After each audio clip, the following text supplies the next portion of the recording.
Chapter 21. Find a substitute. If you can't make a meeting or event, you often may be able to get help by having a stand-in attend for you. Sometimes the substitute can even do it better than you. Well, the same principle works in memory. If you have trouble learning or remembering a difficult word or name, especially a foreign one, you can better remember if you use a sub. This technique is ideal for remembering either unfamiliar words in English or foreign words. Using the sub system to remember single words. Again, you use the principle of imagery and associations to create a connection between the word you want to remember and visualizations that make the word more memorable. As Harry Lorayne and Jerry Lucas describe in the memory book, when you hear or see a word or phrase that seems abstract or intangible to you, think of something, anything, that sounds like, or reminds you of, the abstract material and can be pictured in your mind. 1. For example, the state name of Minnesota would become Minnesota, a small bottle of soda, while Mississippi might become Mrs. Sip.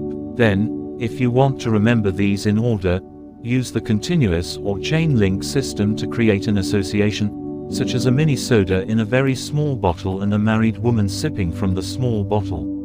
2. Or say you want to learn a new word like endocarp, which means a fruit pit. You might imagine yourself ending the carp by imagining yourself hitting the fish with a very large fruit pit, an association suggested by Harry Lorayne in his page A Minute memory book.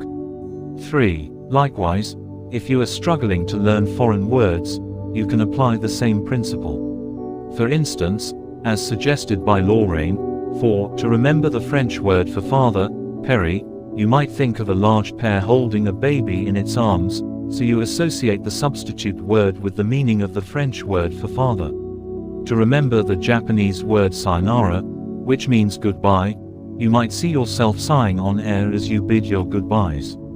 This same principle applies to remembering the long and often convoluted names of drugs or unusual food dishes. For example, take the hard-to-remember word hydrochlorothiazine, which is a medicine to take for high blood pressure. Hopefully you won't be needing it as you try to learn the principles in the book. You might think of these associations. Hydro, a plane with skis for landing on the water or a water plant. Chloro, a rainbow of colors with a big HL sign in the middle of it. Thigh, a shapely woman's thigh. Zine, a magazine on a website, which is in fact called a zine.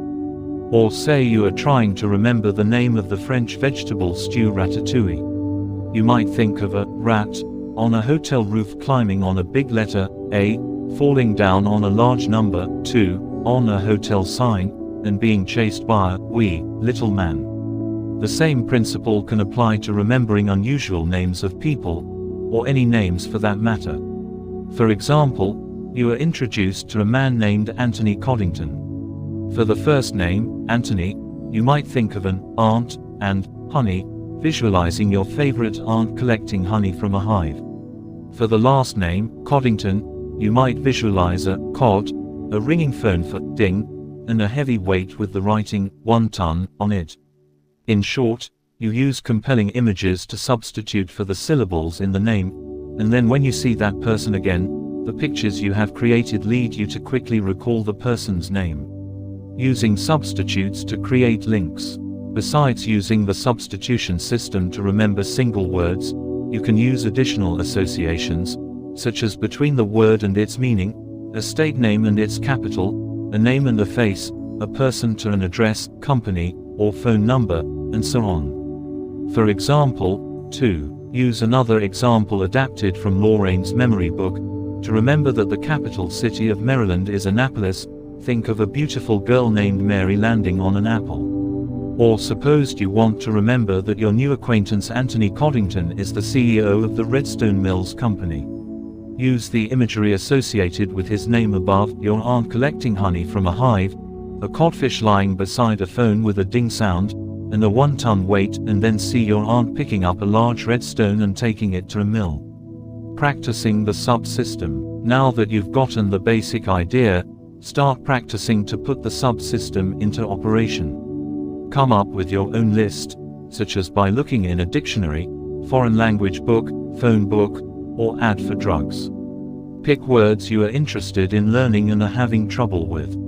Say you are taking a class in a foreign language, are learning the names of families and species in a birding or biology class, or are trying to learn specialized words in a professional discipline. Each of these situations would involve unfamiliar words that you might need to learn. First, break each word down into a series of substitute image words. Then, take some time to visualize the image associations to form the memory link. Playing the sub-words game. To enhance your ability to use this technique, as well as have fun with it, play the sub-words game with a group of people. You can play it in two ways. Sub-words charades. Play individually, or if you have enough people, divide into pairs. In turn, each person or team will come up with a long word, foreign word, or personal name, secretly divide it into a series of images suggesting the whole word or a syllable of it, and indicate what category the substitute word is in. Then, as you take turns acting out those images, others will call out what the image is. The first person to get the image right gets a point. Keep going until all the images are identified or someone gets the whole correct word or name and scores an additional 3 points for that. The winner is the player or team with the highest score after a complete round or series of rounds in which all players come up with and act out a word for the round. Sub-words picture race. As in sub-words charades, you can play individually or form into pairs.